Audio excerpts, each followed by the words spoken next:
अस्सलाम वालेकुम व्यूअर्स, आज हम रिएक्ट करेंगे डॉक्टर शहबाज गिल की व्लॉग पे कि वो बता रहे हैं कि कौन कौन से इंकशाफात हो रहे हैं आज जनरल बाजवा के बारे में, इलेक्शन के बारे में। पहले वीडियो देखते हैं, फिर उस पर बात करते हैं। चलो चलते हैं। बिस्मिल्लाहिर्रहमानिर्रहीम और अस्सलाम वालेकुम। आज अगस्त की 17 तारीख है, जुमेरात की सुबह है। आज अभी तक की इंपॉर्टेंट खबरें और उनके ऊपर मेरा तजिया आपके सामने है। सबसे पहली जो हम आपके सामने खबर रखने जा रहे हैं वो बहुत ही इंटरेस्टिंग खबर भी है और आपके लिए शायद उससे बड़ा इंकशाफ पिछले चंद दिनों में कोई और ना हुआ हो। बीएनपी के सरबराह अख्तर मेंगल, उन्होंने इल्ज़ाम लगाया है जनरल बाजवा के ऊपर कि उन्होंने मिसिंग पर्सन मीन जिन लोगों को अगवा किया गया था उनका तावान वसूल किया और तावान वसूल किया अपनी 3 साल की नौकरी बढ़वाने के लिए। जी हाँ, बहुत बड़ा ये एक ब्रेकिंग न्यूज़ आप इसे कह लें और एक बहुत बड़ा इंकशाफ है ये। और इसके बाद आर्टिकल 6 तो कहीं पीछे रह जाता है। अगर इसके ऊपर कार्रवाई की जाए तो जनरल बाजवा के लिए बहुत शदीद इसके जो है वो रिपरकशंस होंगे। और अख्तर मेंगल साहब ने ये किसी ढके छुपे अल्फाज में नहीं कहा। उन्होंने क्या कहा मैं पहले आपको सुनवा दूंगा, उसके बाद इसके ऊपर तबसरा करेंगे। दूसरी खबर जो मैं आपके सामने रखना चाहता हूं वो रखना चाहता हूं कि राणा सनाउल्लाह ने डायरेक्टली एस्टेब्लिशमेंट के ऊपर एक और हमला कर दिया है। लाइव नेशनल टेलीविजन के ऊपर बैठकर उन्होंने ये कहा है कि एस्टेब्लिशमेंट ने हमें गारंटी दी हुई है कि नवाज शरीफ जब वापस आएंगे तो उन्हें कोई सजा नहीं होगी। यहीं पर नहीं रुके, उन्होंने इस्लामाबाद हाई कोर्ट के ऊपर भी हमलावर हो गए और जस्टिस आमिर फारूक साहब के ऊपर हमलावर हो गए हैं वो। और उन्होंने कहा कि वहां से हमें यकीनी तौर पर गारंटी दी गई है इस्लामाबाद हाई कोर्ट से कि वहां भी नवाज शरीफ के खिलाफ किसी किस्म की कोई कार्रवाई नहीं होगी। तो ये 2 चीज़ों के ऊपर राणा सनाउल्लाह हुए हैं। क्यों हुए हैं, उन्होंने क्या कहा है, ये भी आपको सुनवाएंगे और हुए क्यों हैं, इस वक्त मामला है क्या। और तीसरी खबर जो है वो राजा रियाज साहब की तरफ से है। उन्होंने पहले भी ये कहा था कि काकड़ साहब जाने या एस्टेब्लिशमेंट जाने, और अब वो एस्टेब्लिशमेंट के ऊपर इल्ज़ाम तराशी कर रहे हैं कि पाकिस्तान के अंदर एस्टेब्लिशमेंट जो है वो इलेक्शन जो है वो मुलतवी करवाना चाहती है। ये तीनों खबरें आपके सामने रखेंगे। इससे सबसे पहली खबर से शुरू करते हैं। जो बीएनपी, आपको पता है कि जो बलूचिस्तान की एक अहम पार्टी है, उसके सरबराह अख्तर मेंगल, उन्होंने ये एक बयान दिया है। सनसनीखेज बयान है, मैं ये कहूँगा बहुत ही परेशान कर देने वाला बयान है कि उन्होंने पाकिस्तान के आर्मी चीफ, उस वक्त के जो आर्मी चीफ थे, उनके ऊपर ये इल्ज़ाम लगाया है कि उन्होंने अपनी 3 साला मजीद नौकरी लेने के लिए, एक्सटेंशन लेने के लिए मिसिंग पर्सन जो बलूचिस्तान से अगवा शुदा लोग हैं उनको छोड़ा और छोड़ने के बदले में हमसे वोट लिया। तो बुनियादी तौर पर वो तवान लेने की तरफ, जब आप किसी भी अगवा शुदा बंदे को छोड़ने के बदले में कोई फेवर भी लेते हैं तो उसको रैंसम या तावान कहा जाता है। तो अब जो अख्तर मेंगल साहब कह रहे हैं उससे तो फिर यही जो है वो नतीजा निकल रहा है कि जनरल बाजवा साहब ने अपनी 3 साला नौकरी की एक्सटेंशन लेने के लिए बीएनपी या बलूचिस्तान की उस पार्टी से तवान वसूल किया और वो 150 लोग जो हैं वो अगवाशुदा थे। क्योंकि अगर हम ये मान लें 1 मिनट के लिए कि वो मिसिंग पर्सन्स जो हैं वो अगवाशुदा नहीं थे, वो वाकई क्रिमिनल्स थे या उन्होंने कोई जुर्म किया था, इस वजह से वो तहवील में थे, तो फिर तो उनको छोड़ना और भी बड़ी वतन के साथ मैं यही कहूँगा ज़्यादती है कि अपनी नौकरी की 3 साल एक्सटेंशन लेने के लिए आप जिन लोगों को बहुत बड़े मुल्क दुश्मन कह रहे हैं, आपने उन्हीं को ही आज़ाद कर दिया। और अगर वो मुल्क दुश्मन नहीं थे, आपने उन्हें वैसे ही अगवा किया हुआ था, तो ये भी ज़्यादती है। तो हर सूरत इसके ऊपर एक जवाब आना चाहिए, इसके ऊपर कार्रवाई होनी चाहिए। जनरल बाजवा को कटहरे में लाकर ये पूछना चाहिए और अगर अख्तर मेंगल साहब झूठ बोल रहे हैं तो उन पर फौरी कार्रवाई होनी चाहिए, क्योंकि ना सिर्फ उन्होंने वो हमलावर हुए हैं जनरल बाजवा पे, बल्कि एक पूरे इदारे के ऊपर वो हमलावर हुए हैं। और पाकिस्तान के वफाक के लिए, फेडरेशन के लिए ये बहुत ही तकलीफदेह बात है कि एक इतनी बड़ी पार्टी के अहम पार्टी है, भले वो छोटे सूबे से छोटी पार्टी, लेकिन एक अहम पार्टी है, उसके जो सरबराह हैं वो डायरेक्ट इल्जाम लगा रहे हैं जनरल बाजवा के ऊपर कि उन्होंने अपनी नौकरी की एक्सटेंशन के लिए, नौकरी में 3 साल तौसी के लिए उन्होंने 150 अगवाशुदा लोगों को छोड़ा और बदले में तवान के बदले में हमने उनको वोट दिया। वो क्या कहते हैं ये आप खुद सुन लीजिएगा ताकि आपको खुद पता चल जाए कि उन्होंने कहा क्या है।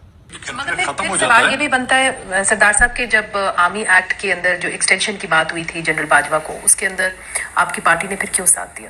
बिल्कुल, मैं उसका एतराफ़ करता हूँ। हमने साथ क्यों दिया जी? लास्ट मोमेंट तक हम रुके रहे कि हम इसकी सपोर्ट नहीं करेंगे।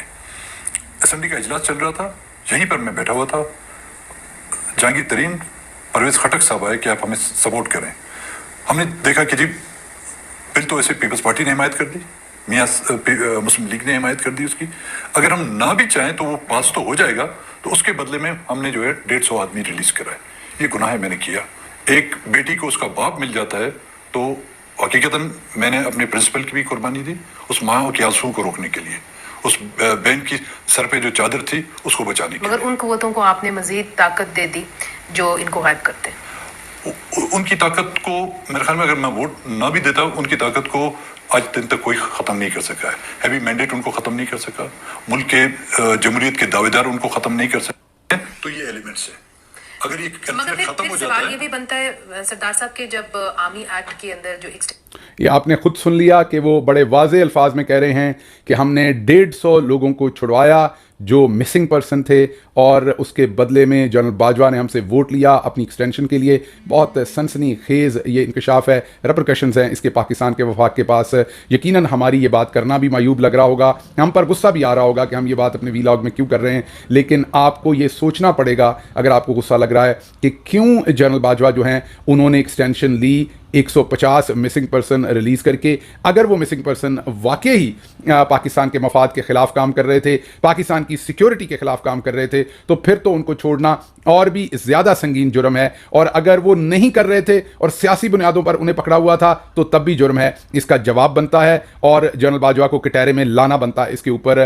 बहरहाल ये एक सनसनीखेज़ इंकशाफ है, इसके आने वाले दिनों में क्या रिपरकशंस आते हैं इसके ऊपर बात करेंगे और इस स्टोरी को फॉलो अप करते रहेंगे। लेकिन ये मेरी नज़दीक एक बहुत बड़ा इंकशाफ है और इससे यह भी नज़र आ रहा है कि जनरल बाजवा किस तरीके से अपने मफादात के लिए मुल्क की सलामती से रिलेटेड मामलात को भी के ऊपर भी कंप्रोमाइज़ करते रहे और डिसीजंस करते रहे जो उनको बेहतर लगा। इसके बाद अगली खबर आपके सामने रखते हैं। वो राणा सनाउल्लाह साहब ने कुछ ऐसी बातें की हैं जिससे ना सिर्फ इस्टेब्लिशमेंट की इज्जत में कमी वाक़या होने का खदशा है, और उसके साथ साथ इस्लामाबाद हाई कोर्ट पर तो उन्होंने डायरेक्ट ही हमला आवर हो गए हैं। उन्होंने डायरेक्ट ही कह दिया कि हमें वहाँ से गारंटी मिली हुई है। ये दोनों चीज़ें आप सुन लीजिए वो क्या कह रहे हैं, उसके बाद इसके ऊपर तबसरा करते हैं। जो मैंने बात कर रही है उधर से भी गारंटी है। अच्छा, वहां से उनकी अपीलें पेंडिंग है इस्लामाबाद हाई कोर्ट में, उनमें बरीयत जो है वो 0 रिस्क है, वो गारंटी है।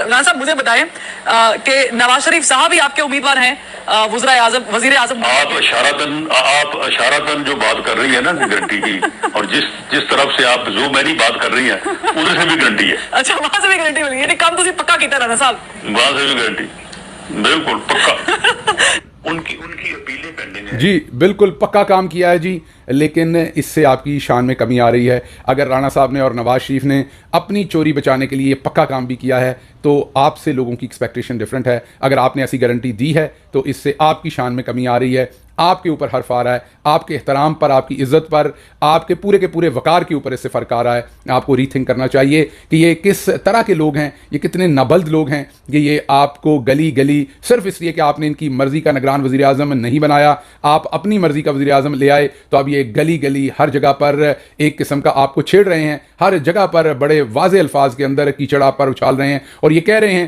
कि एक शख्स जिसको सज़ा हो चुकी है अदालत से, जो अदालत से सज़ा के बाद मुल्क से बाहर बैठा है, उस शख्स के साथ जिसके ऊपर बड़े संगीन इल्ज़ामात थे मुल्क की दौलत लूटने के, उस शख्स के बारे में आप उनसे डील कर चुके हैं। इससे अगली जो बात है वो इससे भी मायूब है, और वो है कि आपने देखा उन्होंने वाज़े तौर पर कहा कि इस्लामाबाद हाई कोर्ट में उनकी अपीलें पेंडिंग हैं और वहाँ से हमें गारंटी है। जस्टिस आमिर फारूक जो हैं वो एक तरफ हमें नज़र आ रहा है कि इस्लामाबाद हाई कोर्ट में इमरान खान के वकला कह रहे हैं कि उनके केसेस को जानबूझ के डिले किया जा रहा है। इमरान खान के वकला ये क्लेम कर रहे हैं कि उनके केसेस के ऊपर जस्टिस आमिर फारूक जो हैं वो बगैर किसी ज़रूरत के ज़्यादा डिले दे रहे हैं। उनके वकला ये कह रहे हैं, और एनालिस्ट भी हमने देखे ये कहते हुए कि वो ज़्यादातर आजकल बीमार रहते हैं और इमरान खान साहब के केसेस जो हैं उनकी सुनवाई नहीं होती वक्त के ऊपर। जिस केस का फैसला पहली तारीख पे हो जाना चाहिए था, इमरान खान के वकला के मुताबिक उस केस को लटका दिया गया है और अब 22 तारीख डाली है और देखते हैं 22 को भी कोई फैसला होता है कि नहीं। एक तरफ इमरान खान के वकला का कहना ये है, एक अमूमी तासर ये है, और दूसरी तरफ राणा सनाउल्लाह ये कह रहे हैं कि हमें इस्लामाबाद हाई कोर्ट से मुकम्मल श्योरिटी मिली हुई है, हमें जस्टिस आमिर फारूक साहब की जो अदालत है जिसके वो चीफ जस्टिस हैं वहाँ से गारंटी मिली हुई है कि हर सूरत नवाज शरीफ को जो है वहाँ से रिलीफ मिलेगा। बहुत बड़ा हमला है अदलिया के ऊपर। पहले पाकिस्तान के अंदर ऐसे कभी नहीं हुआ कि किसी ने अभी पाकिस्तान के अंदर वापस आना हो और उसके आने से पहले ही उसकी पार्टी जो है वो ये कहती फिरे कि हमें गारंटी मिल गई है, हमारे बंदे ने हर सूरत रिलीज़ हो जाना है। आपने देखा वो कैसे मुस्कुरा कर कह रहे हैं पक्की गारंटी ली हुई है, पक्का इंतजाम किया हुआ है। अगर ऐसे ही मामलात हैं तो आप खुद सोचिए, फिर राणा सनाउल्लाह तो बड़े आराम से पैसा पकड़ना भी शुरू हो सकते हैं उसी अदालत के नाम के ऊपर कि वहाँ से गारंटियाँ मैं ले लेता हूँ और दे देता हूँ, तो जो फैसला आपने कराना है मुझे ज़रा माल पकड़ाएं, मैं फैसला करवा देता हूँ। मीन इसकी रिपरकशंस आप सोचें कहाँ तक जाएंगे। तो मेरे ख्याल में तो इस्लामाबाद हाई कोर्ट को इन्हें तलब करना चाहिए और इनके ऊपर तौहीन अदालत शुरू करनी चाहिए और इनसे पूछना चाहिए कि आपको केस सुनने से पहले ही किसने गारंटी दे दी है। और अब जबकि इन्होंने ये कह दिया है तो इस्लामाबाद हाई कोर्ट का इस केस को सुनना और नवाज शरीफ को आने वाले दिनों में अगर एक मतवक्के रिलीफ देना तो उसके ऊपर बहुत सारे सवालात जन्म लेंगे, बहुत क्वेश्चनेबल कंडक्ट हो जाएगा ये सारा। बाकी आप मालिक हैं, आपकी मर्जी है, गुस्सा आप ज़्यादा कर जाते हैं, सोचते कम हैं कि पाकिस्तान के इन इदारों को हम कहाँ लेके जा रहे हैं। तीसरी बात राजा रियाज साहब की मैंने आपके सामने रखी थी। उन्होंने चंद दिन पहले एक बयान दागा था जिस दिन निगरान वज़ीर आज़म का ऐलान हुआ था। उन्होंने कहा काकड़ साहब जाने और इस्टेब्लिशमेंट जाने, मैं तो गया घर, मैंने साइन कर दिए हैं। सीधा सीधा काकड़ साहब को इस्टेब्लिशमेंट के खाते में डाल दिया था। और आज उन्होंने दोबारा कल एक बयान दिया है जिसमें उन्होंने कहा है कि इलेक्शन फरवरी तक मुलतवी हो गए हैं, बड़ों ने यह फैसला किया है। दोबारा उसी तरफ उनका इशारा है, इस्टेब्लिशमेंट को दोबारा खींच रहे हैं बीच में, दोबारा कह रहे हैं कि ये इस्टेब्लिशमेंट का ही काम है कि पाकिस्तान के अंदर इलेक्शन मुलतवी होंगे, 90 दिन के अंदर नहीं होंगे बल्कि फरवरी के अंदर होंगे। दोनों से डेफिनेटली दोनों स्टेटमेंट्स जो हैं उनसे शान में, वकार में, इज्जत में कमी आती है। आपकी इज्जत जो है वो पूरी कौम की इज्जत है, आपकी इज्जत में कमी आती है। दोनों ये जो स्टेटमेंट्स हैं आपको या तो इन दोनों साहबान को बुला के समझाना चाहिए या इसके ऊपर कोई स्टेटमेंट जारी करनी चाहिए ताकि जो इससे एक अमूमी तासर पैदा होता है और जिस तरीके से आपको स्कैंडलाइज करने की कोशिश की जा रही है राणा सनाउल्लाह की तरफ से और साथ साथ राजा रियाज की तरफ से, उससे ये वाज़े नजर आता है कि जब से पाकिस्तान के अंदर निगरान वज़ीर आज़म का फैसला हुआ है और निगरान वज़ीर आज़म में नवाज शरीफ की मर्जी का नहीं आया और साथ साथ पीपल्स पार्टी की मर्जी का नहीं आया, तो दोनों ने एस्टेब्लिशमेंट के ऊपर तबर्रा पड़ना शुरू कर दिया है, दोनों ने उसके ऊपर हमला आवर हो गए हैं। तो इसलिए बड़ा ज़रूरी है कि इन लोगों का टाइम के ऊपर इलाज किया जाए, क्योंकि इलाज सिर्फ आपने पीटीआई की किस्मत में ही तो नहीं लिखा हुआ, सबका इलाज होना चाहिए जब होना चाहिए। तो इसके साथ ही मुझे इजाज़त दीजिए, अल्लाह आपका हामी नासिर हो। पाकिस्तान देख लिया फिर, सुन लिया बिल्कुल तफसीली और सबूत के साथ कि पाकिस्तान में क्या क्या ड्रामे हुए जनरल बाजवा के बारे में, इलेक्शन के बारे में और बहुत सारे जो मामला हैं उनके बारे में क्या क्या हुआ है और अब क्या हुआ है। ये है पाकिस्तान के हालात। तो पाकिस्तान कहाँ जाएगा, गरीब कहाँ जाएगा? गरीब के बारे में तो कुछ भी नहीं सोचा रहा, गरीब तो जाए भाड़ में। वो जो कहते हैं ना अपना काम बनता भाड़ में जाए जनता, ये वो ड्रामेबाजी हो रही है पाकिस्तान में। तो वीडियो पसंद आए तो वीडियो को लाइक और शेयर जरूर कीजिएगा और अगर चैनल पर नहीं तो प्लीज़ चैनल को सब्सक्राइब करें। शुक्रिया, अल्लाह हाफिज़।